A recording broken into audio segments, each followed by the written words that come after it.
북미 정상회담이 오는 12일 싱가포르 센토사 섬의 카펠라 호텔에서 열린다고 미국 백악관이 공식 발표했습니다. 트럼프 대통령은 북한과 협상이 잘 되고 있고 매우 중요한 며칠이 될 것이라고 말했습니다. 카펠라 호텔 주변은 일찌감치 통제가 시작됐습니다. 경찰들이 호텔 주변을 순찰하기 시작했고 호텔 측은 회담 다음 주인 18일까지 예약을 받지 않는다고 했습니다. 싱가포르 정부는 회담 전후로 공항에 다른 항공기의 이착륙을 일시 제한하기로 했습니다. 문재인 대통령이 국립대전현충원에서 열린 현충일 추념식에서 남북 관계가 개선되면 비무장지대 유해 발굴을 우선적으로 추진하겠다고 했습니다. 문 대통령은 취임 이후 처음으로 천안함과 연평해전 전사자 묘역 등도 참배했습니다.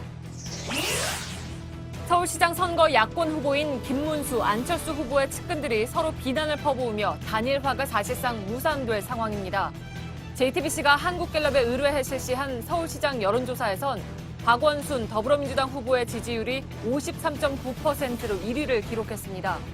안철수 바른미래당 후보 17.3%, 김문수 자유한국당 후보 13.7%로 조사됐는데 오늘 오후 공개된 타 기관 조사에선 오차 범위 안에서 김문수 후보가 안철수 후보보다 더 높게 나타났습니다. 한나라당에 이어 자유한국당의 또 다른 전신인 새누리당도 매크로를 이용해서 가짜뉴스를 퍼뜨렸다는 의혹이 나왔습니다. 민주당은 관련 내용을 검찰에 고발하겠다고 밝혔습니다. 지난해 주요 재벌 지주회사가 계열사에서 거둔 브랜드 사용료가 1조 원을 넘었습니다. 총수 일가가 지배하는 지주회사가 손쉽게 수익을 챙긴다는 지적에 공정위는 기업들이 관련 내용을 제대로 공시했는지 조사할 계획입니다. 경기도 시흥시의 물왕저수지입니다. 농업용수로 사용된다는 물에 물고기 사체가 둥둥 떠다니고 있는데요. 말로는 호수공원을 조성하겠다며 수년째 방치 중인 이곳을 밀착 카메라에 담았습니다. 월드컵 어디서 볼 텐가? 반려견과 함께하는 응원전에 지금 응모하세요. 시청자 여러분, JTBC 뉴스룸을 시작하겠습니다. 미국 백악관은 오는 12일 북미 정상회담이 싱가포르의 센토사 섬 카펠라 호텔에서 열린다고 공식 발표했습니다. 전날 우리 시간 오전 10시로 회담 시작 시간을 발표한 데 이어서 순차적으로 장소를 공개하는 형식을 취했습니다. 이로써 역사상 첫 북미 정상회담은 본격적인 카운트다운에 들어갔습니다. 워싱턴의 김현기 특파원입니다. 샌더스 백악관 대변인은 트위터를 통해 카펠라 호텔이 북미담 장소가 됐다고 밝혔습니다. 카펠라 호텔은 싱가포르 본토와 700m가량의 다리로 이어져 있는 면적 4.71km제곱미터의 연륙도인 센토사 섬에 있습니다. 본토와 연결된 다리와 모노레일 등을 차단하면 외부에서의 진입이 사실상 불가능한 지역입니다.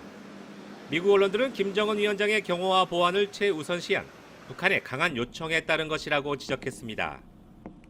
센토사 섬과 더불어 특별 행사구역으로 지정된 샹그릴라 호텔은 트럼프 대통령의 숙소로 유력하게 거론되고 있습니다. 교도통신은 싱가포르 실무회담 북측 대표를 맡은 김창선 국무위원회 부장이 오늘 오전 베이징에 도착했다며 김정은 위원장의 숙소와 의전 교섭 등을 끝냈을 가능성을 보도했습니다. 현지 시간 5일 아침 트위터에서 싱가포르 회담이 뭔가 큰일의 출발점이 될 것이라고 강조했던 트럼프 대통령은 오후 백악관 행사에서도 매우 중요한 며칠이 될 것이라고 말했습니다. North Korea looks like it's moving along very well. A lot of relationship being built, a lot of negotiation going on even before the trip. But it looks like it's coming along fine. We'll see what happens. 트럼프 대통령이 말한 중요한 며칠을 두곤 싱가포르 회담이 연장될 수 있다는 해석과 단순히 회담까지 남은 날짜를 지칭한 것이란 엇갈린 분석이 나옵니다. 트럼프 대통령은 조만간 외교안보 핵심 관계자들을 총소집해 최종적인 의견 조율에 나설 것으로 전해졌습니다.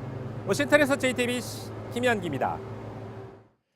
회담장으로 결정된 싱가포르 카펠라 호텔은 벌써부터 통제가 시작됐습니다. 어제까지 보이지 않던 경찰도 오늘부터 투입돼서 순찰을 돌기 시작했다고 하는데 현장에 유선희 기자가 나가 있습니다. 자, 유선희 기자. 지금 센토사 섬 안쪽에 들어가 있는 거죠? 저 뒤쪽에 멀리 보이는 것이 카펠라 호텔입니까? 네, 카펠라 호텔은 이곳 센토사 섬 전체 안에서도 이렇게 가장 높은 지대에 자리를 하고 있습니다.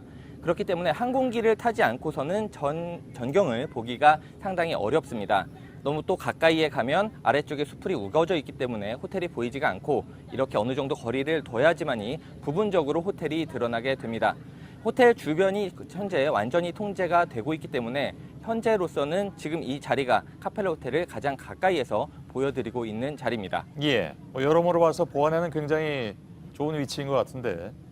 자, 통제가 시작됐다고 전해드렸습니다. 그러면 호텔 안으로는 지금 취재진은 못 들어가는 건가요? 네, 저희가 오늘 들어가 보려고 했는데 호텔 입구에서부터 직원들이 일일이 찾아온 목적을 확인하고 체크를 했습니다. 또 큰 가방을 갖고 온 사람들의 경우에는 그 가방을 직접 열어서 내부를 확인하는 모습까지 볼 수가 있었습니다. 호텔 측은 회담 전후뿐만 아니라 다음 주 월요일인 18일까지 예약을 전혀 받지 않겠다고 밝힌 상황입니다. 예. 자, 회담 당일 또 회담 앞두고 통제가 더 심해질 것 같습니다. 카펠라 호텔 주변뿐만이 아니라 아예 그 호텔이 들어가 있는 센토사 섬 자체가 통제될 가능성도 있겠군요. 네, 싱가포르 정부가 이곳 센토사 섬 전체뿐만 아니라 센토사 섬으로 들어오는 거의 유일한 통로인 다리까지 특별 행사 구역으로 지정을 했기 때문에 카펠라 호텔 주변뿐만 아니라 센토사 섬으로 들어오는 그 입구 다리 자체를 막을 가능성까지 제기가 되고 있습니다. 허가받지 않은 인원은 아예 센토사 섬에도 들어올 수가 없게 될 수 있다는 겁니다. 싱가포르 정부는 육지뿐만 아니라 회담을 전후해서 11일부터 13일까지 싱가포르 창의공항 그리고 공군기지 주변의 공역도 제한하겠다. 그러니까 당일에는 항공기의 이착륙까지 제한할 수 있다고 발표를 했습니다. 예. 자, 정상회담의 의전이라든가 아니면 경호를 놓고 미국 측과 실무 접촉을 해온 북한 협상팀의 김창선 서기실장, 오늘 싱가포르를 떠났다고요? 네, 김창선 서기실장 오늘 오전에 싱가포르를 떠나서 중국 베이징에 도착을 했습니다. 지난달 28일에 들어와서 정확히 열흘 만에 떠나게 된 것인데 이로써 북미 협상팀이 모두 싱가포르를 떠난 셈이 됐습니다. 현지에서는 북미 협상팀이 모두 떠난 만큼 의전과 경호 문제에 있어서는 아주 세부적인 부분까지 모두 논의가 끝난 것으로 보고 있습니다. 예. 그 싱가포르 외교장관이 내일부터 평양을 방문한다는 얘기가 있죠. 이건 뭐 사전 협의를 위해서겠죠, 물론. 네, 싱가포르 발라 크리시난 외교장관이 북한 이용호 외무상의 초청을 받아서 내일과 모레 공식적으로 평양을 방문한다는 현지 보도가 나왔습니다.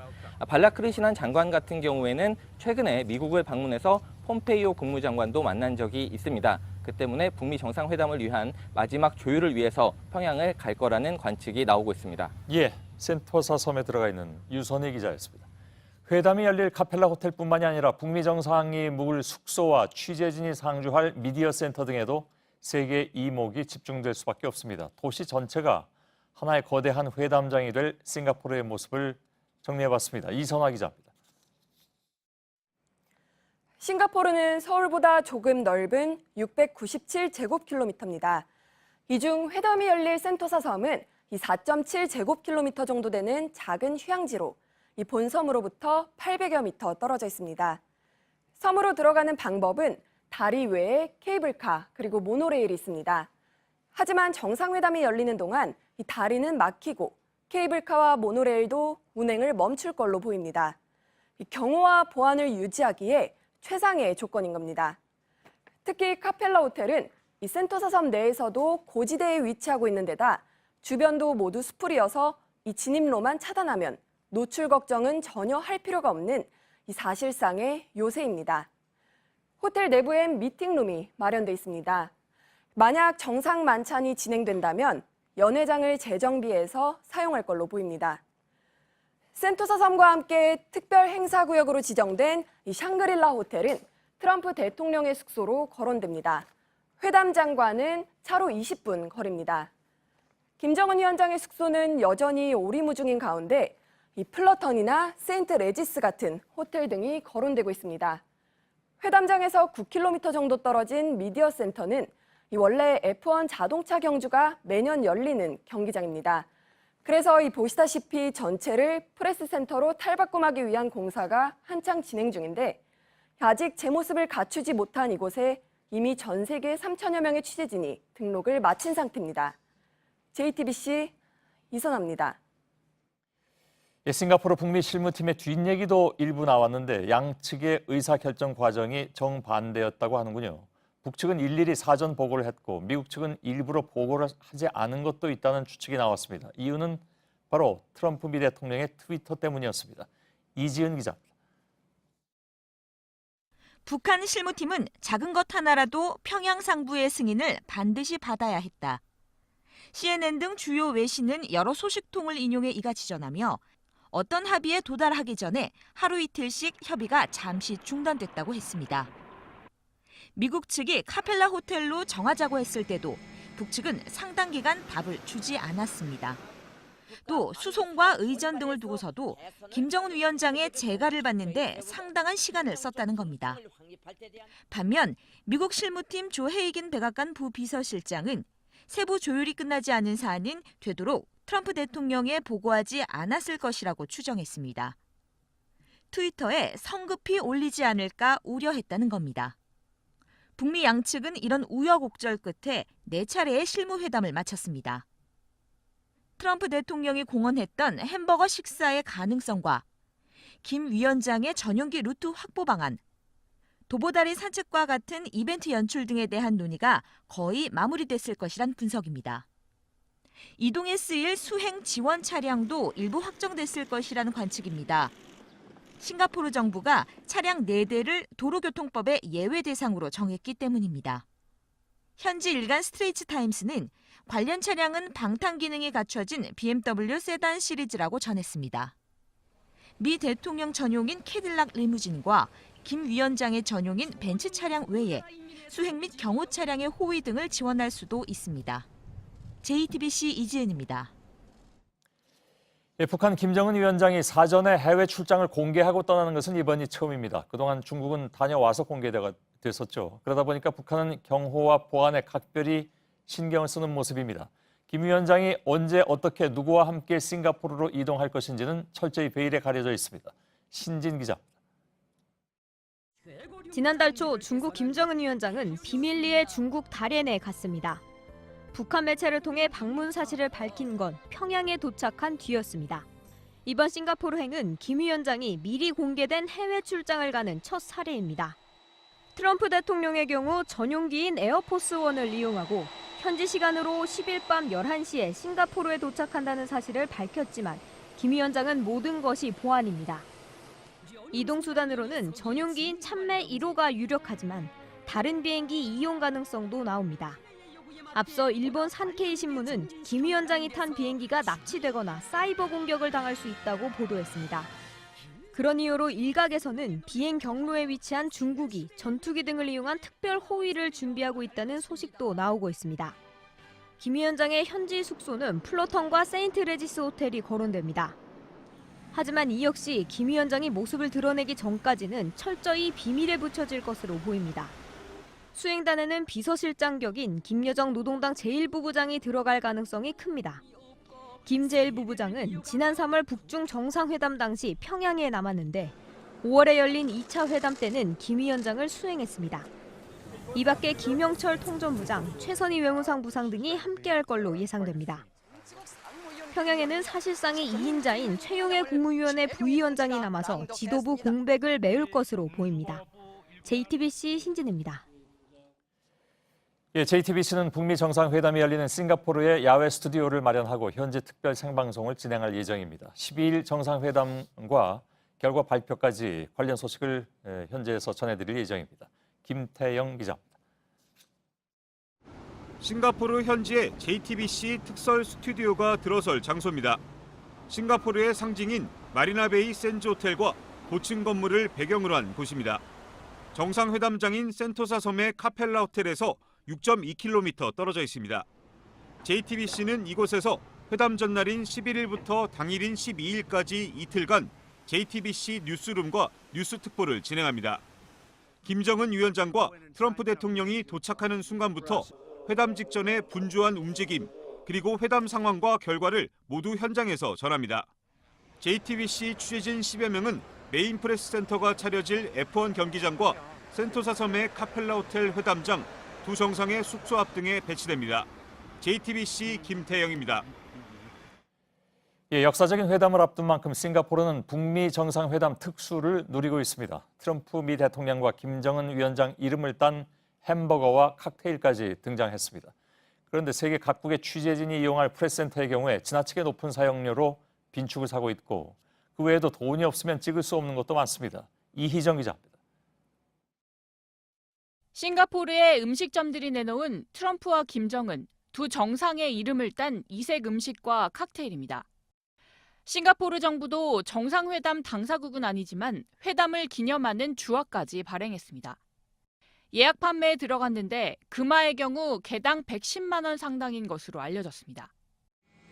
현지 언론에 따르면 호텔들도 객실 예약이 쇄도하면서 일부 호텔은 평소 30만 원대였던 하루 숙박비가 160만 원대까지 오르기도 했습니다.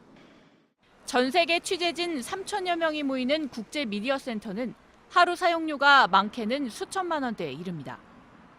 미디어 부스 하나를 빌리는 데만 우리 돈으로 640만 원 정도를 내야 하고 기자들이 현장 중계를 할 수 있는 공간의 경우 하루에 960만 원에서 1,200만 원까지 지불해야 합니다. G7 등 다른 국제회의와 비교하면 턱없이 높은 금액입니다. 그러다 보니 현지에선 도를 넘어선 정상회담 특수라는 비난도 나오고 있습니다. JTBC 이희정입니다. 문재인 대통령이 현충일 추념식에 참석해서 남북관계가 개선되면 비무장지대 유해 발굴을 우선 추진하겠다고 밝혔습니다. 이번 추념식은 천안함 46용사부터 최근 순직한 소방공무원 묘역까지 조성되어 있는 대전 현충원에서 열렸습니다. 이성대 기자입니다. 문재인 대통령이 허리를 숙여 국가유공자증을 수여합니다. 지난해 말 시민을 구하려다 아파트에서 추락해 순직한 정연호 경위의 어린 아들입니다. 문 대통령은 지난 3월 불의의 사고로 순직한 소방공무원 추모식에도 참석해 유족에게 태극기를 전달했습니다. 국가유공자의 진정한 예우는 국가유공자와 유족들이 자부심을 가질 수 있을 때 비로소 완성됩니다. 문 대통령은 대선 후보 시절에 이어 천안함 46용사와 연평도 포격도발 전사자 묘역에도 참배했습니다. 현직 대통령으론 처음으로 김기혁 중사 등이 묻힌 무연고 묘지도 찾았습니다. 문 대통령은 유해 발굴 사업에 박차를 가하기로 했습니다. 남북 관계가 개선되면 비무장지대의 유해 발굴을 우선적으로 추진하겠습니다. 정부 주최 추념식이 대전 현충원에서 열린 건 1999년 이후 처음입니다. 군경 묘역이 많은 서울 현충원과 달리 독도 의용수비대와 소방공무원, 그리고 세월호 교사 등 의인들의 묘역까지 조성돼 있습니다. 청와대는 다양한 분야에서 나라를 위해 희생한 분들을 기리는 의미라고 밝혔습니다. JTBC 이성대입니다. 지방선거가 일주일 남았습니다. 내일 모레부터 사전투표가 시작되기 때문에 후보 단일화 시한은 사실상 내일까지로 볼 수가 있죠. 서울시장 야권 후보 단일화는 줄곧 거론돼 왔지만 현재로선 가능성이 거의 없어 보입니다. 김문수, 안철수 두 후보 모두 서로에게 양보를 요구하고 있는데 두 후보의 측근들끼리 문자 메시지로 거친 설전을 주고받고 인터넷상에서 서로를 비난하는 등 감정의 골도 깊어진 상태입니다. 이서준 기자입니다. 자유한국당 김문수 후보와 바른미래당 안철수 후보의 서울시장 야당 후보 단일화는 결국 무산 가능성이 커졌습니다. 안철수 후보 좀 만나실 계획이 있습니까? 없습니다. 전혀 연락받은 것도 없는데. 좀 먼저 연락해 볼 계획은 없으십니까? 지금 현재 어떤 계획도 있지 않습니다. 여론조사 결과는 오늘까지만 공표가 가능하고 8일부터 사전투표가 시작됩니다. 오늘 중 단일화 합의가 성사돼야 단일화 효과를 기대할 수 있는 겁니다. 하지만 두 후보 모두 상대방의 포기만 요구하다 단일화 논의를 접었습니다. 이 과정에서 서로 감정의 골만 깊어졌습니다. 안 후보 캠프의 김근식 대변인은 어제 김 후보 측근 차명진 전 의원에게 안철수를 밀어주고 홍준표를 제끼자는 내용의 문자 메시지를 보냈습니다.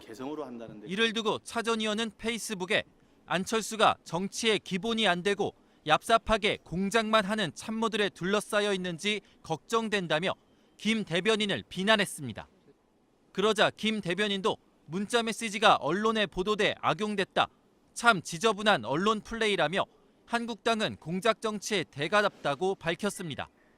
김 대변인은 차 전 의원과 주고받은 문자 메시지 중 언론에 보도되지 않은 부분들을 추가로 공개하기도 했습니다. 결국 단일화 불발뿐 아니라 유권자들에게 진흙탕 싸움을 고스란히 보여주면서 서로 상처만 남게 됐습니다. JTBC 이서준입니다. 예, 지방선거 말씀드린 대로 일주일 앞으로 다가왔습니다. 오늘은 공표가 가능한 여론조사를 실시할 수 있는 마지막 날이기도 합니다. 저희 JTBC는 한국갤럽과 함께 서울시장 선거 판세를 점검해봤는데 민주당 박원순 후보가 여전히 크게 앞서고 있었습니다. 김문수, 안철수 후보 둘 중에 누가 더 지지율이 높은지는 여론조사마다 다릅니다. 그래서 보다 자세한 내용은 저희가 2부에서 전해드릴 예정입니다. 안지현 기자입니다. 서울시민 815명을 대상으로 실시한 여론조사 결과입니다. 민주당 박원순 후보의 지지율이 53.9%로 가장 높았습니다. 이어 바른미래당 안철수 후보는 17.3%, 한국당 김문수 후보는 13.7%를 기록했습니다. 지난 4월부터 실시한 서울시장 여론조사에서 1위와 2위권 후보의 격차는 줄곧 30%포인트를 넘었습니다. 김문수, 안철수 후보의 단일화에 대해서도 물어봤습니다. 먼저 김문수 후보로 단일화될 경우 김 후보의 지지율은 25.6%로 1위와 격차는 32.4%포인트였습니다. 안철수 후보로 단일화할 경우는 32.5%로 지지율이 조금 뛰었습니다. 1위와의 격차는 여전히 20%포인트를 넘었습니다. 두 후보 가운데 단일화 후보로 누가 더 적합한지 물어봤더니 안 후보를 꼽은 응답자는 49.1%, 김 후보를 꼽은 응답자는 36.2%였습니다. 이런 가운데 서울시 교육감 선거에서는 조희연 현 교육감의 지지율이 37.8%로 가장 높았습니다. JTBC 안지연입니다. 한나라당에 이어서 새누리당에서도 매크로 여론 조작이 있었다는 의혹이 추가로 제기됐습니다. 뿐만 아니라 2012년 대선 당시에 박근혜 후보 캠프에서도 온라인 여론 조작이 있었다는 증언이 나왔습니다. 더불어민주당은 오늘 매크로 여론 조작을 헌법 질서를 무너뜨린 범죄로 규정하고 검찰에 고발할 예정이라고 밝혔습니다. 박병현 기자입니다. 2014년 6.4 지방선거를 앞두고 새누리당 중앙선거대책위원회 SNS 소통본부가 만든 카카오톡 대화방입니다. 당직자, 보좌관, 전국 17개 광역단체 후보 캠프 실무자들이 이 대화방에서 매크로 여론조작 지시를 주고받았다는 것이 한겨레 신문의 보도 내용입니다. 대화방을 보면 매크로 프로그램을 활용한 정황이 나옵니다. 극우 커뮤니티 일베 게시글을 퍼뜨리자는 주문이 나오면 각 선거 캠프 담당자들이 2, 3분 내에 40개 완료했다 등의 답을 했다는 겁니다. 한겨레는 광역단체 후보 캠프 실무자의 말을 인용해 지시가 내려진 직후 확산 작업을 완료할 수 있었던 건 매크로를 썼기 때문이라고 보도했습니다. JTBC 취재 결과 2012년 박근혜 새누리당 후보 캠프에서도 온라인 여론 조작이 있었던 것으로 나타났습니다. 프로그램을 돌려가지고 트위터 리트윗 횟수가 수백 회에서 거의 1000회 가깝게 프로그램에 의해서 돌아갔습니다. 더불어민주당은 한나라당 여론조작 사건을 검찰에 고발하겠다고 밝혔습니다. JTBC 박병현입니다. 예, 과거 한나라당이 2007년 대선 등에서 불법 매크로 프로그램을 이용해서 포털 사이트 여론 조작을 시도했다는 의혹과 관련해서 경찰도 사실관계 확인에 나섰습니다. 서울지방경찰청 드루킹 수사팀은 의혹을 제기한 당사자 접촉 등을 시작했다고 밝혔습니다. 경찰은 관련 기사의 댓글에 기계적 수단이 쓰인 흔적이 있는지, 공소시효는 언제까지인지 등을 확인할 계획입니다. 신호를 기다리는 앞차를 들이받고 일부러 3차례나 더 들이받은 만취한 운전자가 붙잡혔습니다. 피해 차량에는 1살과 2살 된 아이 2명 등 일가족이 타고 있었습니다. 당시 영상이 온라인에 퍼지면서 여론이 들끓고 있습니다. 구석찬 기자입니다. 55살 최모 씨의 1톤 트럭이 신호 대기 중인 승용차를 들이받습니다. 승용차 운전자 30살 김모 씨가 내려 말을 거는 순간 후진을 하는가 싶더니 돌진, 또 돌진, 3번이나 더 추돌합니다. 피해 차량에 탄 김 씨의 부인과 1살, 2살 된 딸은 비명을 지릅니다. 출동한 경찰도 역부족입니다. 몸으로라도 막아야 되겠다는 생각이 든 거야. 제 애가 타고 있으니까 공포였고. 이 과정에서 김 씨와 김 씨 아내는 전치 3주의 부상을 입었습니다. 최 씨는 이곳에서 1차 사고를 낸 뒤 500m를 더 달아나 2차 사고까지 냈습니다. 막다른 길에 가서야 검거된 최 씨는 혈중 알코올 농도 0.206%의 만취 상태였습니다. 대리운전을 해왔는데 화장실이 급해서 화장실 갔다가 왔는데 그 이후로는 그 기억이 잘 나지 않는다고 진술하고 있습니다. 경찰은 일단 특수상해 등의 혐의로 최 씨를 입건했습니다. 하지만 사고 장면이 담긴 블랙박스 영상이 인터넷을 통해 알려지면서 구속 수사를 요구하는 목소리가 커지고 있습니다. JTBC 구석찬입니다.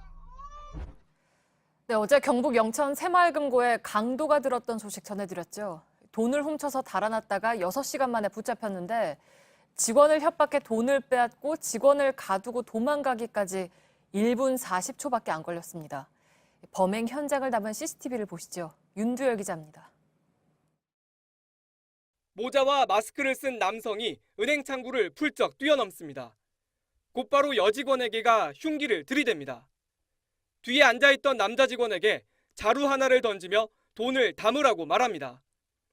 창구에 있던 현금을 모두 담자 직원 2명을 사무실 안에 가둡니다. 의자로 문을 막은 뒤 서둘러 달아납니다. 새마을금고에 들어와 돈을 빼앗아 나가기까지 불과 1분 40초밖에 걸리지 않았습니다. 밖으로 나와선 준비해둔 트럭에 올랐습니다. 행선지는 대구 동구에 있는 자신의 집이었습니다. 경찰은 어젯밤 8시쯤 이 집에 숨어있던 37살 S씨를 붙잡았습니다. 돈 어디다 쓰러 가셨어요? S씨가 강탈한 돈은 2천만 원이었는데 검거 당시 740만 원만 남아 있었습니다.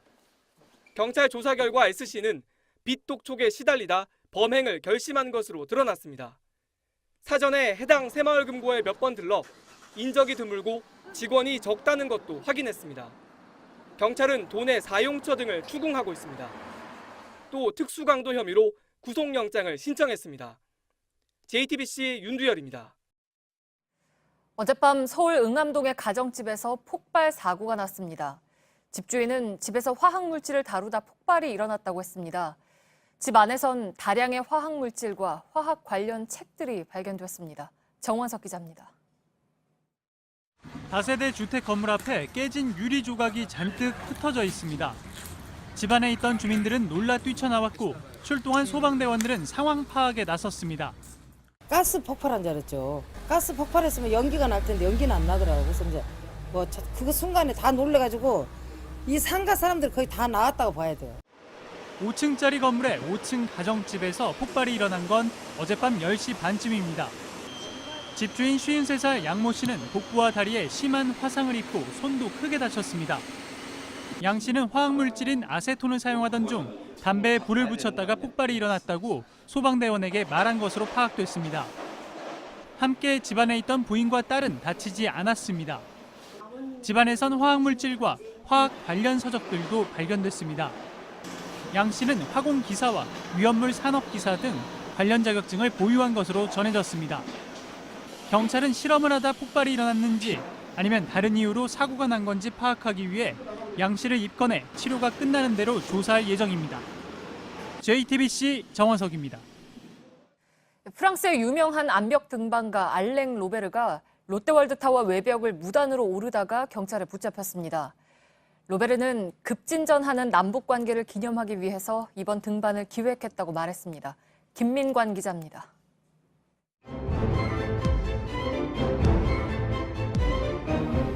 영화 속 한 장면이 아닌 실제 상황입니다. 프랑스의 고층 건물 등반가 알랭 로베르가 오전 7시 54분 맨손으로 외벽을 오르기 시작했습니다. 동료들이 보안 요원의 주의를 끄는 틈을 탔습니다. 출발 2시간 만에 75층까지 올랐습니다. 이 지점에서 기다리던 안전 요원이 설득했고 준비된 장비에 옮겨 타고 꼭대기로 이동했습니다. 등반 이유도 밝혔습니다. Amazing and historical. It's peace in between South Korea and North Korea. 맨손으로 이 건물 등정에 나선 사람은 이전에도 2명이 있었습니다.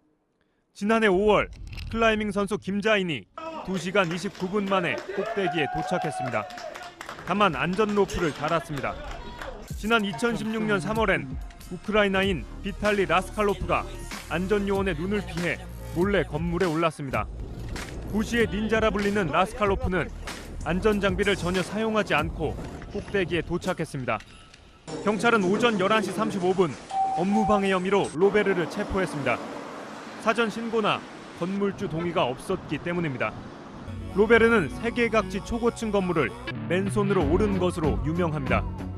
두바이에선 828m 높이 부르즈 칼리파를 올랐고 이후 시드니와 런던, 상파울루 등에선 초고층 건물에 몰래 올랐다가 현지 경찰에 체포됐습니다. JTBC 김민관입니다.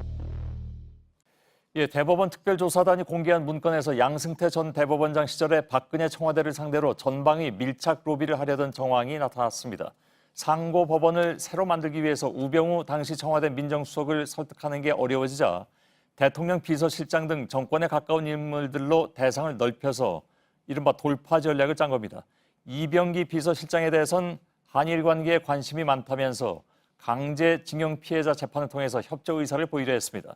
또 윤상현 정무특보의 경우에 개인적인 성향을 분석해서 접촉 방향을 제시하기도 했습니다. 그러니까 대법원이 마치 첩보기관처럼 움직인 것입니다.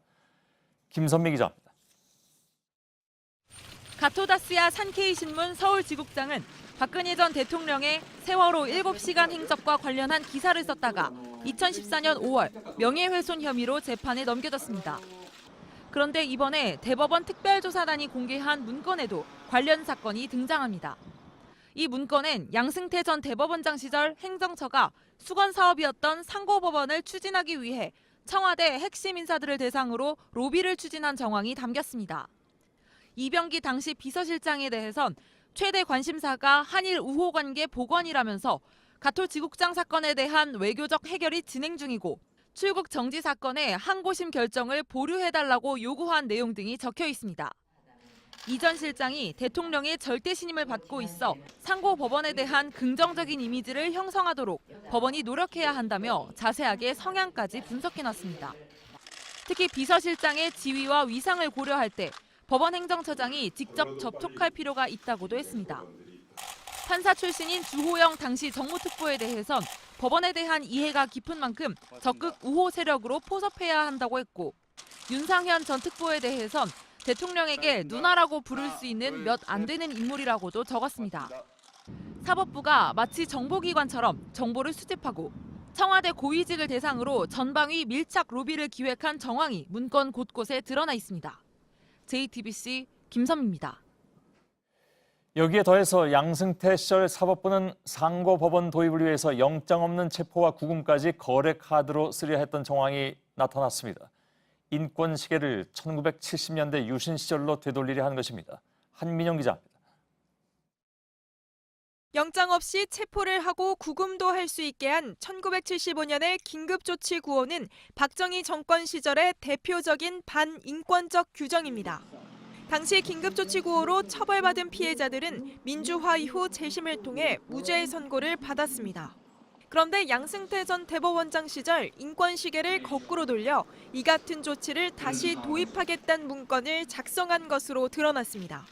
2015년 8월 양 전 대법원장이 박근혜 전 대통령과 만나 수건 사업이던 상고법원 설치와 관련해 긍정적인 반응을 접한 뒤 만든 문서입니다.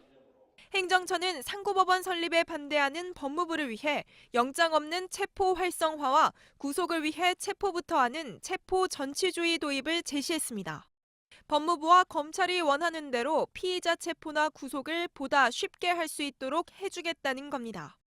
나아가 행정처는 법원이 영장을 기각하면 재심사를 요청할 수 있는 영장 항고제 도입도 검토했습니다. 그동안 법원은 영장 기각은 판사의 명령에 해당하고 이미 영장 재청구라는 대체 수단이 있다며 일관되게 영장 항고제 도입을 반대해왔습니다. 양승태 시절 행정처가 상고법원을 위해 유신 시절로의 후퇴는 물론 헌법상 영장주의를 무너뜨리는 등 본연의 역할을 포기하려 했다는 비판이 나옵니다. JTBC 한민용입니다. 삼성, LG, SK 이런 재벌 그룹들의 이름을 각 계열사는 브랜드로 씁니다. 사용료도 냅니다. 그런데 이런 브랜드 사용료가 해마다 늘어서 지난해에는 1조 원을 넘긴 것으로 조사됐습니다. 돈 안 들이고 돈 버는 법. 총수 일가가 손쉽게 이익을 챙기는데 악용하는 것이 아니냐는 지적에 공정거래위원회가 꼼꼼하게 들여다보고 있습니다. 구희령 기자입니다. 대한항공은 1969년부터 쓰고 있는 이름값을 지주 회사인 한진칼에 따로 냅니다. 5년 전 한진칼이 생기자마자 이름은 물론 태극 문양 로고까지 상표권 전부를 넘겼기 때문입니다. 한진칼 지분 4분의 1을 조양호 회장과 세 자녀가 가지고 있습니다. 이들 총수 일가가 지난해까지 한진칼에서 받은 배당금만 약 40억 원입니다. 한진칼은 대한항공을 비롯한 계열사로부터 지난해 브랜드 사용료로 약 280억 원을 받았습니다. 이런 식으로 계열사에게 브랜드 사용료를 받는 대기업이 해마다 늘고 있습니다. 전체 사용료 규모도 점점 커져서 지난해 1조 원을 넘겼습니다. 하지만 사용료가 적절한지 따질 기준이 없고 규제할 수단도 마땅치 않아 문제라는 지적이 많습니다. 사용료를 걷는 건 지주회사나 총수일가 지분이 높은 회사입니다. 공정거래위원회는 총수일가가 손쉽게 이익을 챙기는데 브랜드 사용료를 악용하는 건 아닌지 들여다보고 있습니다. 계열사 간의 상표권 사용 거래 현황을 해마다 5월 31일 공시하도록 관련 규정도 고쳤습니다. 지난달 처음 적용한 이 규정대로 대기업이 제대로 공시했는지도 따져볼 예정입니다. JTBC 구희령입니다. 스톤 브레인, 영어지만 한국식 조어입니다. 이런 말이 왜 나왔는지를 알면 좀 씁쓸해집니다. 부산은행이 2015년 신입 행원 채용 과정에서 최종 합격자 76명 가운데 13명의 점수를 조작한 것으로 드러났습니다. 은행 측은 청탁을 받은 지원자 중에 일부의 서류에 SB라는 글자를 적어두었다고 합니다. 검찰은 어제 재판에서 이 SB가 돌머리를 뜻하는 스톤 브레인의 약자라고 설명했습니다. 배승주 기자입니다. 2015년 부산은행 신입행원 채용에 지원한 조문환 전 국회의원에 따른 서류 탈락권이었습니다. 하지만 박재경 전 BNK 금융지주 사장은 인사 담당자에게 조 씨의 딸을 채용하라고 지시했습니다. 당시 BNK 금융지주는 경남은행을 인수했는데 홍준표 경남지사가 경남은행과의 도금고 계약을 끊어 난처한 상황이었습니다. 부산에서 인수하면 경남이 부산에 종속된다 이래가지고 도민들 대화하고 난리 났었지. 홍 지사 측근인 조 씨 부탁을 들어주면 관계 개선에 도움이 될 것으로 판단한 겁니다. 박 씨는 최종 면접관으로도 참석해 조 씨 딸에게 높은 점수를 줘 결국 합격시켰습니다. 당시 신입 행원 합격자 76명 중 13명의 점수가 이런 식으로 조작된 것으로 드러났습니다.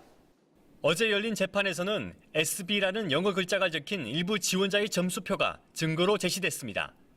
검찰은 이 글자가 돌머리를 뜻하는 스톤 브레인의 약자라는 진술을 확보했다고 밝혔습니다. 인사 담당자들이 주고받은 문자에선 최고 점수를 줬는데도 점수가 모자라 결국 불합격시킨 청탁자가 있었다는 내용도 나왔습니다. JTBC 배승주입니다. 서울 용산에서 상가 건물이 무너진 뒤 주변의 낡은 건물들 모두 안전진단에 들어갔습니다. 작은 식당들이 모여 있어서 손님이 북적대던 곳이었는데 발길이 뚝 끊겼습니다.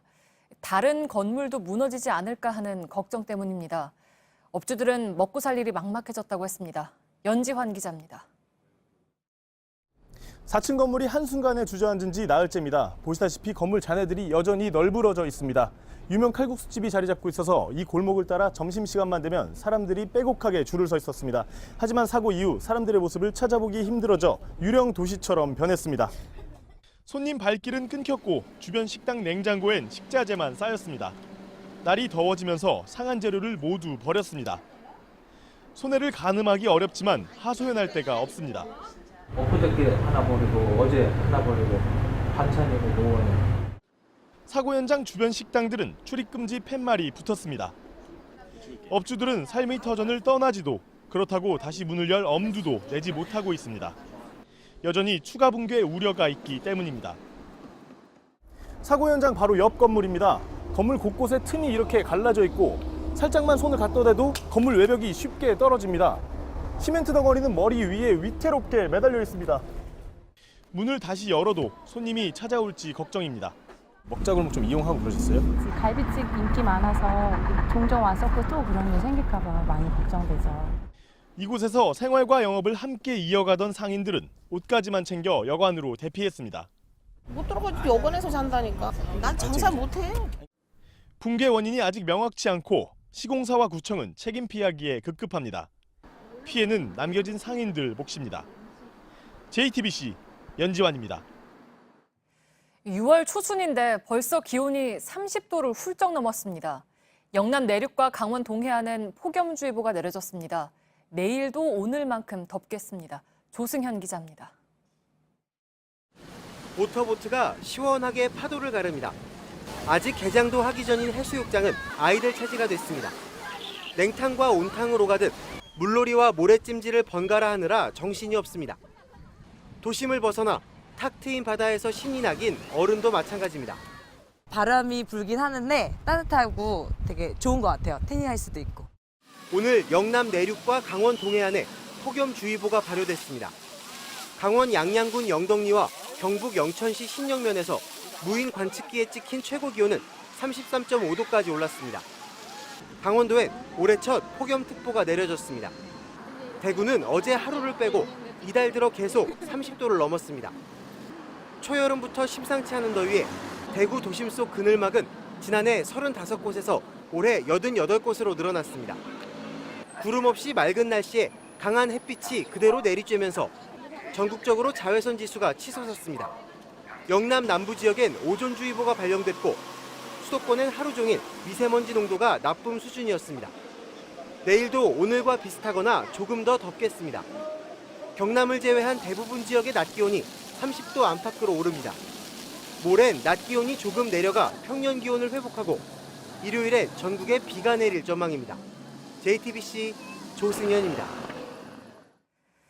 분화들 라당스, 우리말로 춤의 영예란 뜻입니다. 무용계의 아카데미상으로 불릴 만큼 최고 권위의 상입니다. 우리 발레리나 박세은이 최고 여성 무용수상을 받았습니다. 우리 무용수가 이 상을 받은 건 4번째입니다. 오광춘 기자입니다. 파리 오페라 발레단이 내놓은 한여름밤의 꿈. 박세은이 우아한 몸짓으로 무대를 수놓습니다. 1669년 설립돼 가장 오랜 역사를 자랑하는 파리 오페라 발레단. 박세은은 제1무용수로 활동하고 있습니다. 동양인으로 유럽 무대에 서는 것도 드문 일인데 올 한 해 전 세계 여성 무용수 중 최고의 연기를 펼친 발레리나로 뽑혔습니다. 파리 오페라 발레단이 내놓은 보석 3부작 중 다이아몬드에서 주역으로 연기한 게 눈에 띄었습니다. 러시아에서 열린 분우아 드 라당스, 올해로 27년째를 맞이한 이 시상식에서 우리 무용수가 상을 받은 건 강수진, 김주원, 김기민에 이어 4번째입니다. 박세은은 4대 발레 콩쿠르 가운데 3곳에서 입상했고 2011년 파리 오페라 발레단에 진출했습니다. 준단원에서 출발했지만 1년 만에 정단원이 됐고 최근엔 제1무용수로 활약하고 있습니다. 박세은은 한국 언론과 인터뷰에서 한계를 깨는 일들이 많아 용기가 생겼다고 말했습니다. JTBC 오광춘입니다. 미국 스포츠계에 또다시 반트럼프 바람이 일고 있습니다.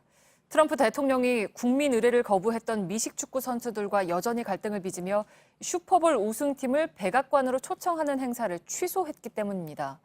NBA 농구 스타들은 우승을 해도 백악관에 안 가겠다고 했습니다. 강신우 기자입니다. 백악관의 슈퍼볼 우승팀 축하 행사. 2015년엔 선수들이 가득했다면 지난해엔 빈자리가 많았습니다. 지난해 트럼프 대통령에 반대하는 일부 선수들이 행사에 불참하면서 이런 풍경이 연출됐는데 올해는 또 달랐습니다. 우승팀 필라델피아를 축하하는 자리엔 선수단이 아닌 해병 군악대가 채웠습니다. 선수 몇몇이 백악관 참석을 거부하자 트럼프 대통령이 아예 선수단 모두를 초청하지 않은 겁니다. We respect our flag and we always proudly stand for the national anthem. We always will stand for the national anthem. 2년 전 미식축구 선수들 일부는 미국 국가가 연주될 때 무릎을 꿇으며 인종차별에 항의하는 시위를 했습니다.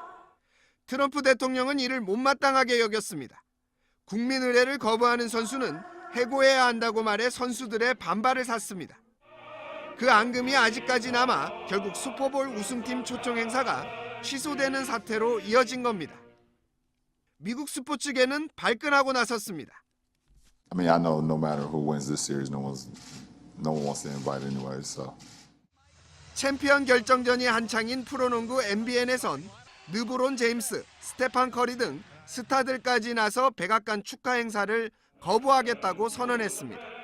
JTBC 강신호입니다. 미국의 대표적인 미인 선발 대회인 미스 아메리카가 100여 년 동안 이어온 전통을 깨겠다고 했습니다. 올해 대회에선 수영복과 이브닝 드레스 심사를 하지 않고 외모가 아닌 사회적인 역할을 어떻게 해나갈지 소신을 평가할 거라고 했습니다. 부소현 특파원입니다. 미인대회의 상징처럼 여겨져 왔던 수영복과 이브닝 드레스. 1921년 첫 대회부터 이어져 온 주요 심사 항목입니다. 올해 미스 아메리카 출전자는 이 두 의상을 입을 필요가 없습니다. 수영복 심사는 출전자와 심사위원단 간의 실시간 대화로 대체됩니다. 이브닝 드레스는 각자의 개성을 표현한 옷으로 대신합니다. 공적 역할을 수행하는 미스 아메리카로서의 활동과 소신을 심사 기준으로 삼겠다는 겁니다. We are no longer a pageant, we are a competition. We will no longer judge our candidates on their outward physical appearance. 미스 아메리카 우승자 출신으로는 처음으로 조직위원장이 된 칼슨은 성상품화 논란을 빚어온 수영복 심사 퇴출을 시사해왔습니다. 미국 언론들은 사회 전반으로 확대된 미투 캠페인이 미스 아메리카의 변화를 이끌었다고 보도했습니다. 미인대회 수영복 심사에 대한 꾸준한 논란으로 미스 월드는 2014년, 미스 틴 USA는 2016년 수영복 심사를 폐지시켰습니다. 미인의 새로운 정의를 예고한 미스 아메리카 선발대회는 오는 9월 뉴저지주 애틀랜틱 시티에서 열립니다. 로스앤젤레스에서 JTBC 부소연입니다. 서울 김포공항과 일본 도쿄 하네다 공항을 오가는 일본 항공 자레 기내식 용기에 전범기 디자인이 쓰인 것으로 확인됐다고 서경덕 성신여대 교수가 밝혔습니다. 서 교수가 제보를 받아 확인한 결과 잘은 몇 년 전부터 코셔밀이란 유대교식 기내식의 플라스틱 덮개에 전범기 문양을 새겨 넣었습니다. 서 교수는 이 항공사에 항의 메일을 2번 보냈고 빨리 시정하지 않으면 불매운동을 벌일 것이라고 했습니다. 오늘 아침 8시 55분쯤 전남 여수시 돌산읍의 한 주택 다용도실에서 LPG 가스가 폭발했습니다. 이 사고로 집안에 있던 77살 이모 씨와 41살 전모 씨 모녀가 1, 2도 화상을 입고 병원에서 치료받고 있습니다. 경찰과 소방당국은 가스레인지에서 가스가 새어나와 폭발한 것으로 보고 사고 원인을 조사하고 있습니다. 중국에서 공자 가문의 술로 유명한 공부가주와 발음이 비슷한 공보가주에 대해서 이 이름으로 더 이상 판매할 수 없다는 법원 결정이 나왔습니다. 서울중앙지법은 공부가주를 수입하는 업체가 공보가주 판매사를 상대로 낸 상표권 관련 가처분 신청에서 이같이 판단했습니다. 재판부는 두 술 모두 4개 음절 한자로 구성돼 있고 부를 때도 비슷하게 들린다며 소비자들이 혼동할 만큼 상표가 유사하다고 밝혔습니다. 40년 만에 가장 강한 폭발로 불리는 과테말라 푸에고 화산 폭발 사망자가 75명으로 늘었습니다. 과테말라 당국은 현지 시간 5일 이같이 밝히고 실종자도 192명에 이른다고 덧붙였습니다. 지난 3일에 폭발이 있은 뒤 수색과 구조 작업이 본격적으로 진행돼 인명피해 규모가 앞으로 더 커질 수 있습니다. 마운드에 선 투수들은 모든 힘을 쏟아내서 가장 빠른 공을 뿌리려 합니다. 빠른 공에 타자들은 헛방망이질을 하곤 하죠. 그런데 느린 공을 무기로 상대 혼을 쏙 빼는 독특한 투수들이 있습니다. 온누리 기자입니다. 시속 100km의 아주 느린 커브. 이 공 때문에 바로 뒤에 날아오는 시속 128km 직구는 그 어떤 강속구보다 빨라 보입니다. 두산 유희관은 느린 공만 던집니다. 그런데 조금 세부적으로 들어가면 조금 느린 공과 아주 느린 공을 섞었습니다. 그 속력의 차이에 혼란을 겪는 타자들. 홈런 타자 박병호도 고개를 가로젓습니다. 넥센은 6회까지 유희관에게 6개의 안타로 2점을 내는 데 그쳤습니다. 느리지만 제구가 뛰어났고 느린 공도 속력이 제각각이어서 제대로 공략을 못했습니다. 프로야구에선 빠른 공이 강하다는 상식이 깨지고 있습니다. 한때 빠른 공을 던졌던 LG 임찬규는 2년 전부터 느린 공을 늘리면서 더 좋아졌습니다. 속도를 내리는 대신 정교한 컨트롤로 승부하면서 올해는 벌써 7승을 거뒀습니다. 한화 샘슨처럼 강속구 투수들 역시 빠른 공에 위력을 더하기 위해 느린 공을 가다듬습니다. 느린 공 뒤 빠른 공, 빠른 공 뒤 느린 공에 타자들은 좀처럼 타이밍을 잡기 어렵습니다. 프로야구에선 느린 커브 비율이 매년 점점 늘어 올 시즌엔 10%에 육박하고 있습니다. 빠른 공이 통한다는 야구에서 느림의 미학이 그라운드를 흔들고 있습니다. JTBC 온누리입니다.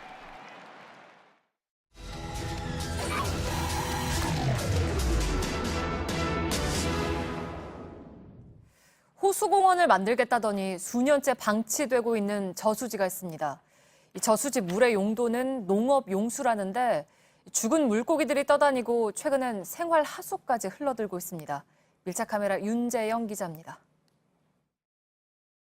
이곳은 경기도 시흥의 물왕저수지입니다. 1944년에 만들어져서 70년이 넘은 곳인데요. 멀리서 보기에 좋고 또 낚시터가 있어서 많은 사람들이 찾습니다. 그런데 사람들이 식사하는 곳 옆에 마대자루가 산더미처럼 쌓였습니다. 바로 주변에서 나온 쓰레기들입니다. 도로변에서 저수지로 내려가는 쪽에도 저수지를 둘러싼 길에서도 쓰레기 더미가 연달아 발견됩니다. 쓰레기를 안 가지는데요. 저수지 근처로 내려와 봤습니다. 가장 먼저 느껴지는 건 바람을 탄 악취인데요. 냄새의 주범은 여기 물에 둥둥 떠있는 물고기 사체들입니다. 물에는 담배꽁초나 부유물질들이 떠다니고 저쪽에는 의자로 보이는 쓰레기도 버려져 있습니다.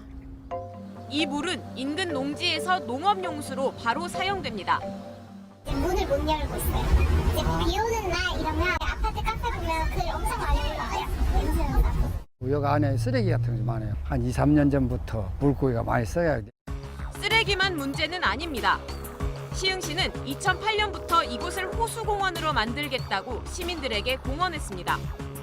여기 입주할 때는 멋진 공원이 생긴다라고 봐요.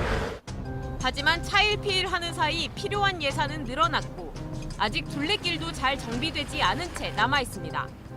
최소한 혐오감을 느끼지 않을 정도로만이라도 좀 해주십사 하는. 주민들은 이곳의 관리 주체가 모호해 이러한 일이 발생했다고 주장합니다. 어느 정도 대상이잖아요. 근데 그걸 우리가 관리해줄 필요가 없는 거예요. 내주면 업계한테 저희가 임대를 주고 관리를 해라고 했어요. 수업체가 이제는 터무니없이 있는 단가를 요구하나 봐요. 시민들이 가서 버린 거니 그걸 우리가 지금 치우고 있는 거예요. 최근엔 생활하수가 골칫거립니다. 터널처럼 생긴 이곳은 저수지까지 흘러가는 하천 상류에 위치한 배수로입니다.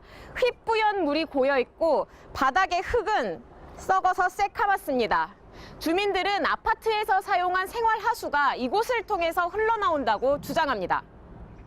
옛날 아파트는 앞쪽 베란다에 세탁기도 있고 이러다 보니까 거기서 이렇게 좀 섞여가지고 나오는 거. 생태계에도 이상이 생겼습니다. 베스하고 블루길 같은 게 많이 나오죠. 다시 놔주긴 하는데 원래 놔주면 안 되는데 버릴 수가 없죠. 이번 선거에서도 호수공원 공약은 또 등장했습니다. 공원 되기는 힘들 거예요. 땅을 다 시흥에서 매입해야 될 거 아니에요. 매입도 안 되는 상태에서 이게 공원이 되나. 지자체와 공공기관이 서로 책임을 미루며 핑퐁 게임을 벌이는 동안 피해는 오롯이 주민들의 몫이 되고 있습니다. 지금은 환경과 안전을 위해서라도 협력이 필요하다고 주민들은 말합니다. 밀착 카메라 윤재영입니다. 뉴욕에서도, 포틀랜드에서도, 우리의 식탁에서도 콩으로 만든 요리가 대세가 된 건 다 이유가 있지. 식물성 단백질을 먹으면 내 몸도 지구도 건강해지니까. 요즘은 이런 식.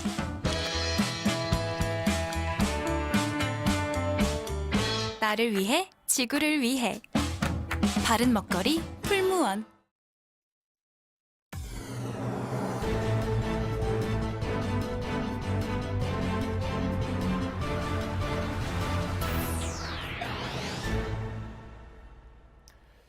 뉴스룸의 앵커 브리핑을 시작하겠습니다.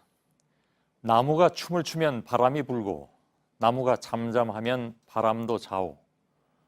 윤동주 시인이 남긴 나무라는 작품의 전문입니다. 조금 이상한 점이 있죠. 바람이 불어야 나무가 흔들리기 마련인데 나무가 춤을 춰야 바람이 분다니. 그가 이 짧은 넋 줄의 시를 통해서 말하고 싶었던 것은 무엇이었을까? 20살 청년의 고민은 깊었습니다. 행동하지 않는 지식인의 위선. 내성적이고 수줍었던 그는 자신의 사촌이자 독립운동에 적극 가담한 송몽규를 질투하고 동경했다고 전해집니다. 시인의 작품 전반에 흐르는 부끄러움의 정서 역시 담대하지 못했던 죄책감에서 비롯된 일종의 자기 고백이었죠. 고뇌하던 청년은 결국 조선어로 시를 쓴다는 이유로 투옥됐고 그 차가운 감옥에서 죽음을 맞게 됩니다. 청량한 바람을 일으키는 나무이길 소망했으나 너무나 빨리 쓰러져 버린 비극적인 청년의 이야기. 그리고 생각해보면 우리 또한 제각각 한 그루씩의 나무인지도 모르겠습니다. 내가 나무가 되고 흩어진 나무와 나무가 함께해야 가능한 바람 부는 초록의 풍경. 숲을 만들어가는 주체는 바로 나, 즉 우리라는 사실. 오늘로부터 꼭 일주일 뒤인 6월 13일 선거는 다가오지만 또한 희미해지고 있는 것 같았습니다. 물론 그도 그럴 것이 늘 쏟아지는 상호 비방의 말들과 북미 정상회담이라는 역사적인 행사까지 흥겨운 유세 차량의 소리와 나부끼는 현수막은 거리를 가득 메웠지만 사람들의 마음은 다른 곳을 향해 있는 듯 멀어져 보였습니다. 그러나 숲을 기억하고 나무가 되려고 하는 사람들은 여전히 존재하고 있었습니다. 서버가 마비될 정도로 몰렸던 관심과 어떻게든 꼼꼼히 점검하려 애쓰는 유권자들. 더위를 식혀줄 바람을 기대한다면 내가 먼저 그 바람을 만들어야 한다는 것을 먼저 나무가 된 사람들은 20살의 그 시인처럼 보여주고 있었습니다. 나무가 춤을 추면 바람이 불고 나무가 잠잠하면 바람도 자오. 오늘의 앵커 브리핑이었습니다.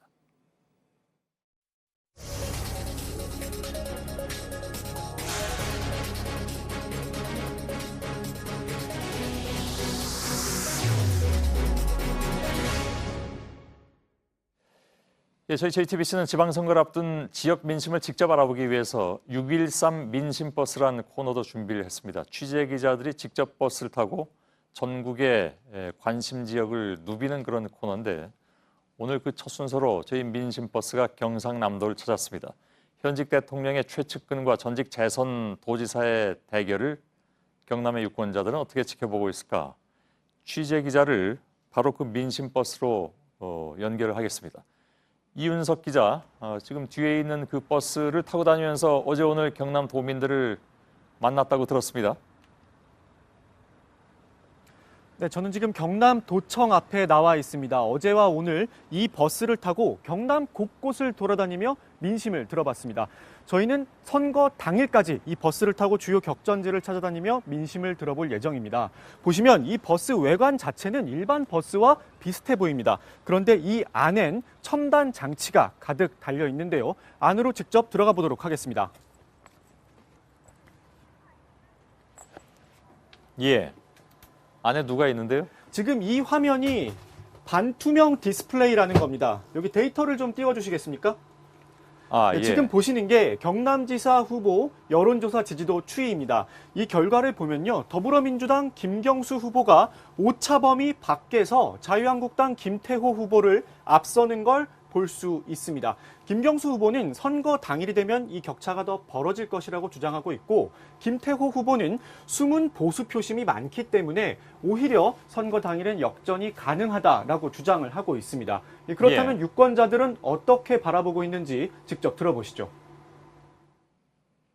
김경수는 다들 알고 있다시피 이제 문재인 대통령의 복심으로 되게 잘 알려져 있지 않습니까? 신뢰가 많이 가는 편입니다.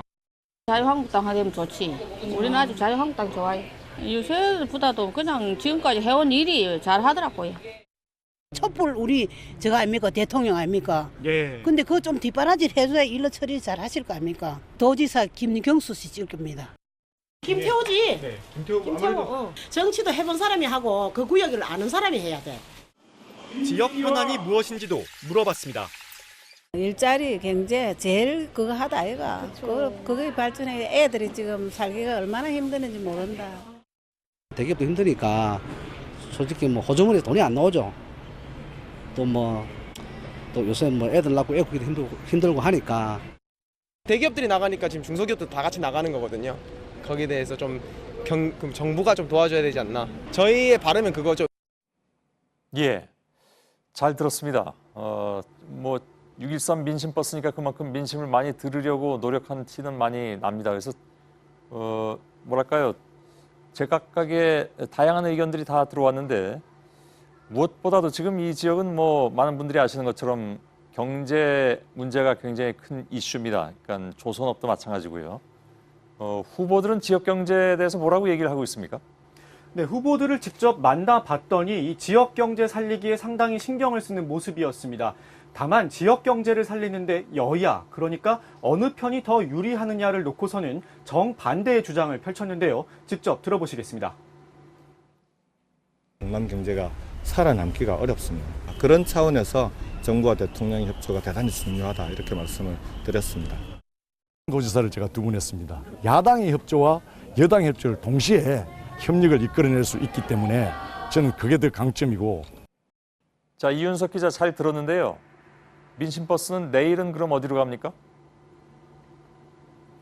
내일은 버스가 직접 제주도를 갈 수는 없어서 저희가 남쪽 끝에 바다에 가 있을 예정인데요. 지금 취재 기자가 제주도로 출발을 한 상태입니다. 그래서 제주도에서 민심을 듣고 있는데요. 제주도의 소식을 전해드릴 예정입니다. 예, 제주도로 간 기자는 최수연 기자죠? 예, 알겠습니다. 예, 맞습니다. 이윤석 기자 잘 들었습니다. 자, 앞서 저희가 1부에서 저희 JTBC하고 한국갤럽의 서울시장 여론조사 결과를 전해드린 바가 있습니다. 그런데 이제 또 다른 방송사들이 이 17개 광역단체장 선거 여론조사를 했는데 오늘 오후에 그게 이제 공개가 됐습니다. 다 합쳐서 이제 오늘 이후에는 여론조사 결과를 발표를 못하기 때문에 오늘 좀 총정리를 해야 될 텐데 좀 엇갈린 부분도 좀 있는 것 같습니다. 안지영 기자가 나와 있습니다. 자, 앞서 저희들이 보여드린 여론조사 결과에는 서울시장은 민주당의 박원순 후보가 앞서 있고 2위권에 현재 김문수 후보, 안철수 후보가 여론조사마다 좀 엎치락뒤치락 하는 것 같습니다. 오차범위 내긴 하지만. 네, 그렇습니다. 예. 1위 후보는 박원순 후보였는데 2위권 후보는 여론조사 기간마다 조금 달랐습니다. 예. 앞서 보셨듯이 JTBC와 한국갤럽의 여론조사 결과에서는 안철수 후보가 17.3%, 김문수 후보가 13.7%로 물론 오차범위 내지만 안철수 후보가 더 높게 나왔습니다. 예. 그런데 오늘 오후 공개된 이 지상파 3사의 여론조사 결과를 보면 김문수 후보가 13.6%, 안철수 후보가 10.7%로 물론 오차범위 내지만 김문수 후보가 더 높게 나왔습니다. 예. 여기서 이제 오차범위 내기 때문에 순위를 얘기할 수는 없다면서요? 맞습니다. 같은 2위권이지만 그 안에서 지지율이 좀 더 높게 나온 겁니다. 예. 수도권의 다른 지역은 어떻습니까? 네, 계속해서 지상파 3사의 여론조사 결과 보실 텐데요. 이 수도권 가운데서도 16년간 보수 정당이 집권했던 경기도 지역을 보겠습니다. 이 민주당 이재명 후보가 48.6%였고요. 한국당 남경필 후보는 19.4%였습니다. 예. 이 3위권은 바른미래당의 김영환 후보가 1.9%, 정의당 이용우 후보는 1.1%로 나왔습니다. 예. 오늘 발표된 광역단체장 여론조사 중에서 이 전국 17곳 가운데 민주당 후보가 1위를 기록한 곳은 보시다시피 14곳이었습니다. 그렇군요. 이 자유한국당은 경북 한 곳에서 1위를 기록했고 이 무소속은 제주 한 곳에서 이렇게 1위를 기록했고요. 경합 지역은 바로 대구 지역이었습니다. 예. 대구 지역은 전국에서 가장 격차가 적었는데요. 오차범위 내에서 민주당과 한국당 후보가 치열한 접전을 벌이고 있는 것으로 집계됐습니다. 예. 대구하고 제주가 관심 지역이 됐습니다.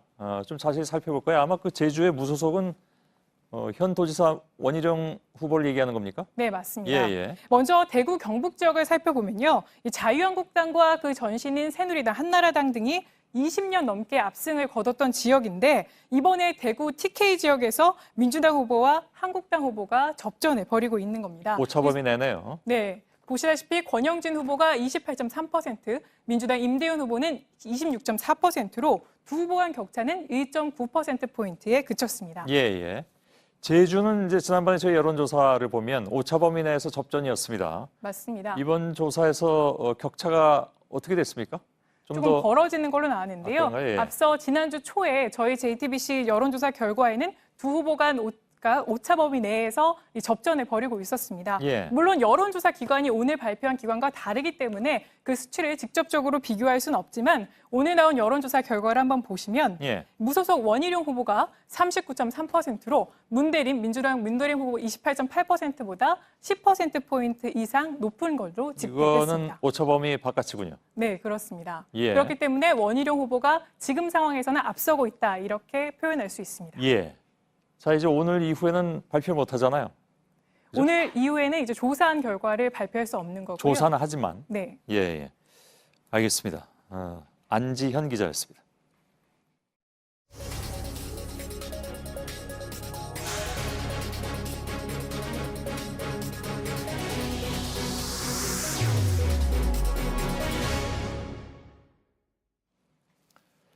자, 북미 정상회담 임소라 기자의 취재 수첩 시간입니다. 오늘도 역시 임소라 기자가 나와 있는데 오늘은 햄버거 협상 얘기라고요? 네.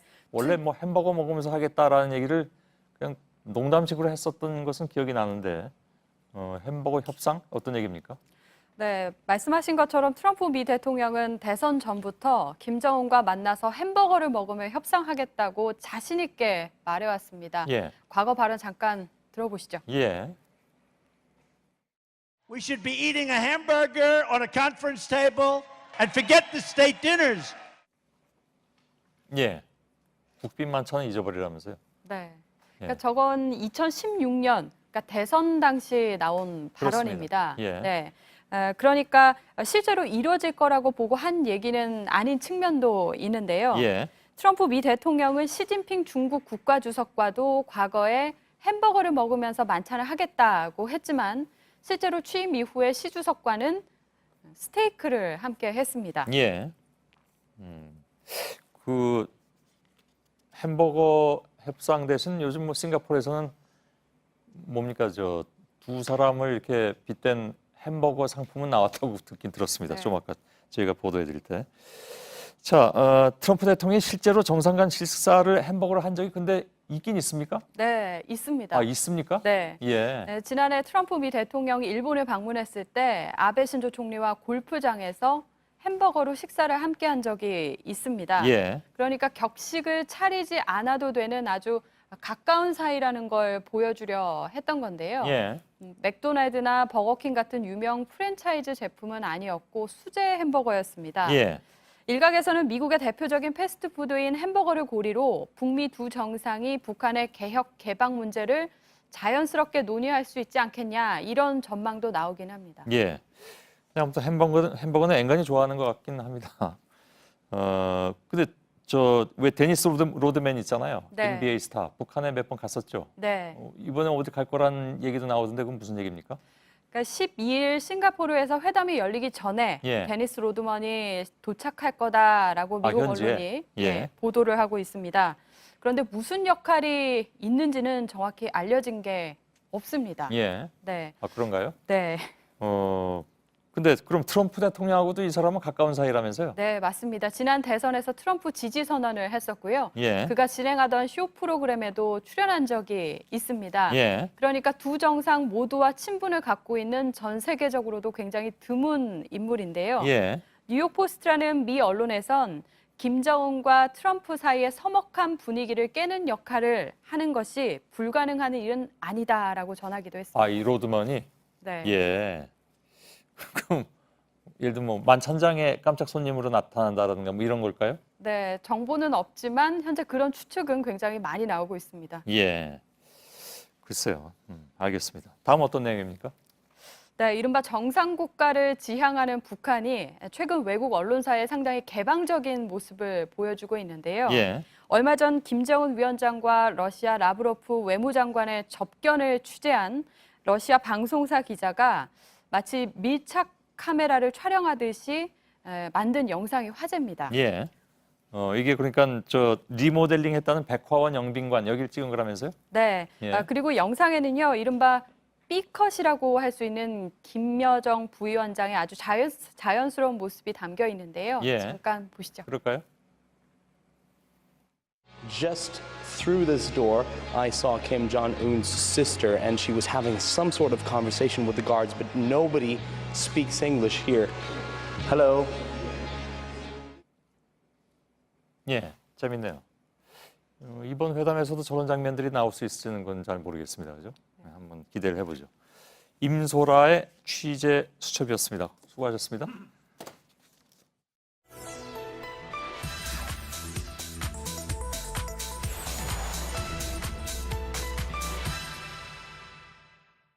최근 소비자 물가는 안정세를 보이고 있으나 국민들의 가계부는 팍팍해진 측면도 있습니다. 물가는 50% 가까이 올라 저소득층의 실질적인 소득은 감소하고 있습니다. 서울의 냉면값이 10%가 올라서 9,000원을 육박한다는 뉴스가 오늘 화제였습니다. 온라인에서는 물가가 많이 올랐다, 꼭 그렇지 않다, 체감하는 정도에 따라서 의견이 제각각입니다. 정부와 야당에서 나오는 반응도 사뭇 다릅니다.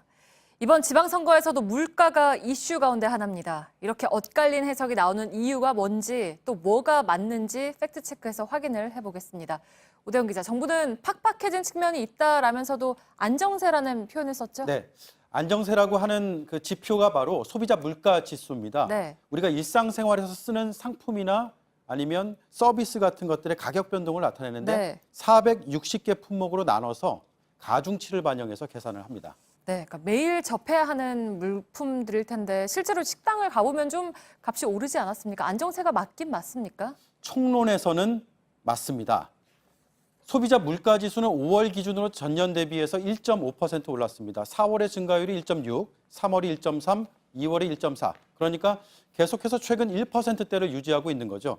지난해 5월에는 2%였고 8월에 2.6%였습니다. 네, 그러니까 지난해보다는 상승폭이 좀 줄었군요. 그렇습니다. 이번에는 소비자 물가지수를 품목별로 나눈 통계청의 다른 자료를 보겠습니다. 네. 식료품에 해당하는 농축수산물이 2.7% 올랐습니다.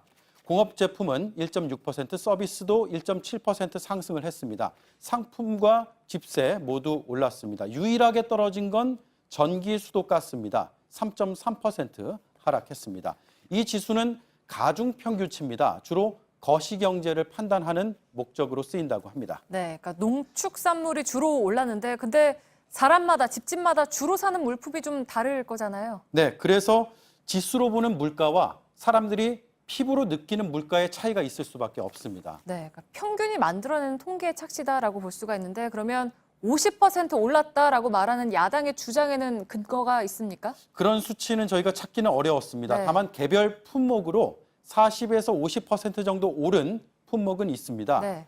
감자가 대표적인데요. 지난해 같은 달에 비해서 59%가 올랐습니다. 고춧가루도 43%, 묵값도 45%가량 상승했습니다. 반면에 달걀이 39%, 팝 22% 정도가 떨어졌습니다. 그래서 농축수산물 평균이 2.7%가 된 건데요. 전문가의 설명 들어보겠습니다. 네. 사람들이 다 평균적인 수준으로 살지 않기 때문에 그런 거예요. 장바구니 물가가 많이 올랐다. 근데 평균을 하면은 그냥 물가 상승은 안정돼 있다. 그렇다고 한다면 장바구니 물가에 주로 이제 영향을 받는 서민들의 경우는 마우성이 나는데 물가 지수는 그걸 반영하지 못하고 있다라고 얘기하겠죠. 네, 그러니까 뭐 평균치로 볼 거냐 아니면 개별 품목으로 볼 거냐 이 차인데 어떻게 봐야 하는 건가요? 일률적으로 말씀드리기 어려운 게 말씀하신 대로 사람마다 소비 행태가 제각각입니다. 네. 단 하나 말씀드릴 수 있는 건 평균치만을 보는 것도 몇몇 품목만을 떼어서 보는 것도 우리 경제의 모습을 온전하게 다 담기는 어렵다는 전문가들의 설명입니다. 네, 지금 선거 유세에서 물가 얘기가 계속 나오는데 참고가 좀 많이 됐습니다. 팩트체크 오대영 기자였습니다.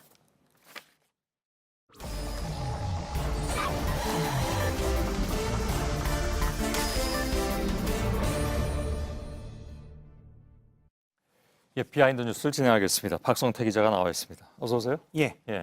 첫 번째 키워드는요? 첫 번째 키워드는 금지됐던 그 노래로 잡았습니다. 예. 아직도 금지됐던 노래가 있나요? 금지곡에서 풀린 지는 꽤 됐고요. 30년 정도 됐던 노래입니다. 예.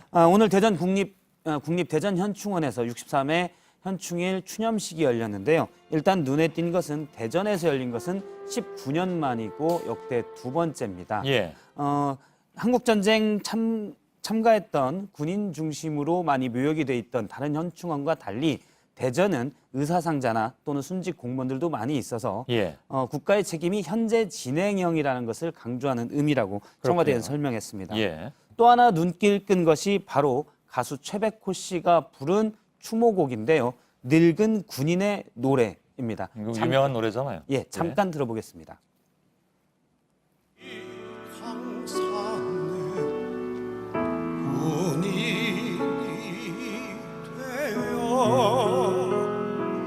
다시 못 흘러간 내 청춘. 역시 뭐 최백호 씨답게 멋지게 잘 부르네요. 보통 저 노래 부를 땐 기운이 쭉 빠진 채로 부르곤 했는데. 아무튼 애환과 힘이 같이 느껴지는 노래였는데요. 김민기 씨 노래죠, 원래는? 그렇습니다. 김민기 씨가 1976년에 당시 군 복무 중에 만든 노래입니다. 당시 군 PX에서 제대를 앞둔 선임 하사관이 막걸리 2마를 사가지고 내 얘기를 좀 들어봐라. 본인의 군생활 30년 얘기를 하고 이 얘기를 노래로 만들어 달라 해서 만든 노래입니다. 그래서 가사 중에 어언 30년이라는 부분이 나오고요.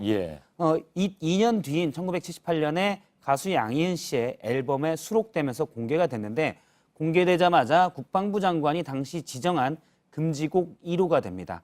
군 사기 저하를 이유로 금지했었고요. 하지만 이 노래는 80년대 민주화운동 현장에서 많이 불렸었고 결국 87년 6월 항쟁 이후에 금지곡에서 해제가 됐습니다. 국방부 장관이 사기 저하라는 이유로 금지곡으로 지정을 했었지만 실제 이제 해제된 뒤에도 장성들이 술을 꽤 마신 뒤에 이 노래를 가장 많이 불렀다라는 목격담도 전해지고 있습니다. 아, 그런가요? 그리고 최백호 씨가 노랫말과 곡조에 맞는 음색으로 잘 표현을 했는데 이 추모식을 기획한 측에서 먼저 선곡을 하고 이 노래를 최백호 씨에게 이 노래로 하자라고 했는데 실제로 최백호 씨는 노래를 배우면서 불렸다고 합니다. 그래서 상당히 신경을 많이 썼다고 합니다. 정말 오랜만에 듣는 노래긴 합니다. 두 번째 키워드는요? 두 번째 키워드는 새의 날개 재해석으로 잡았습니다.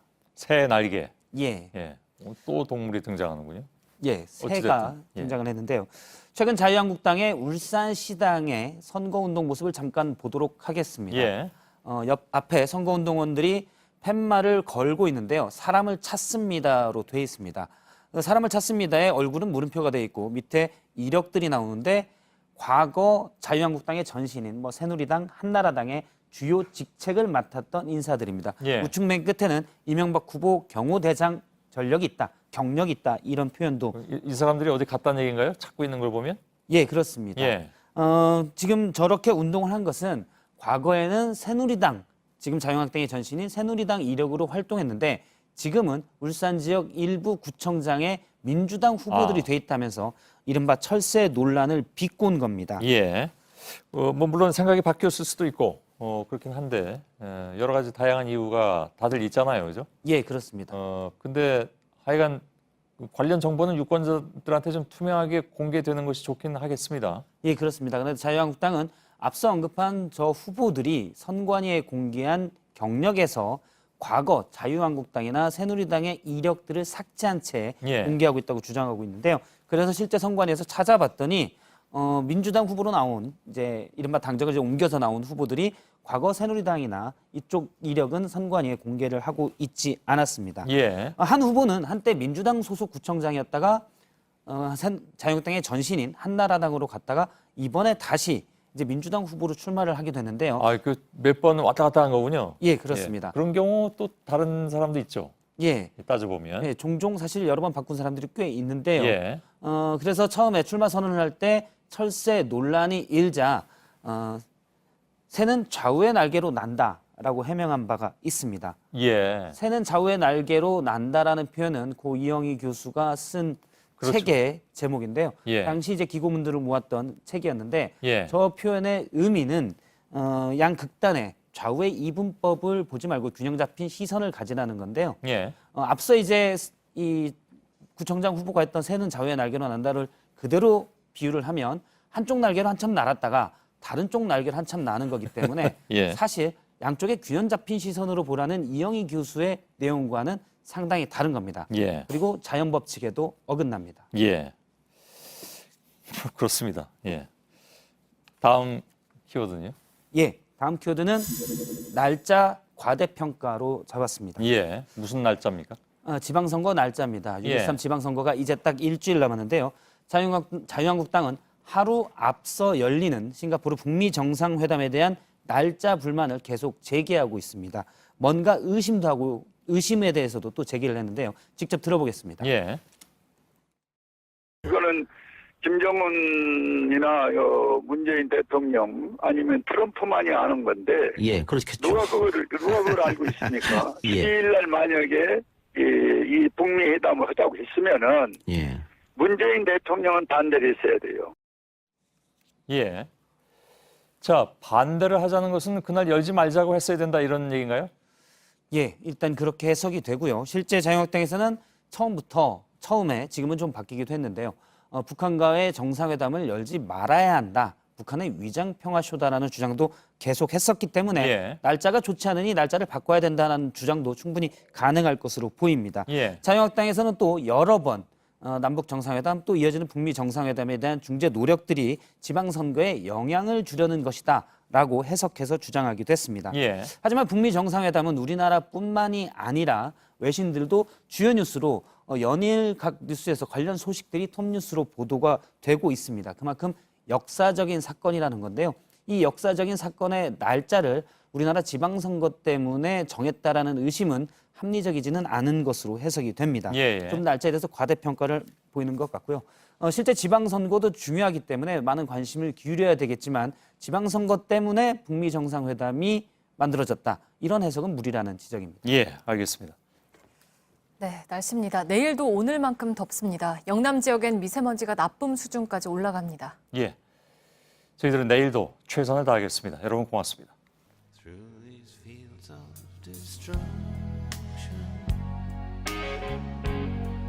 Baptisms of fire.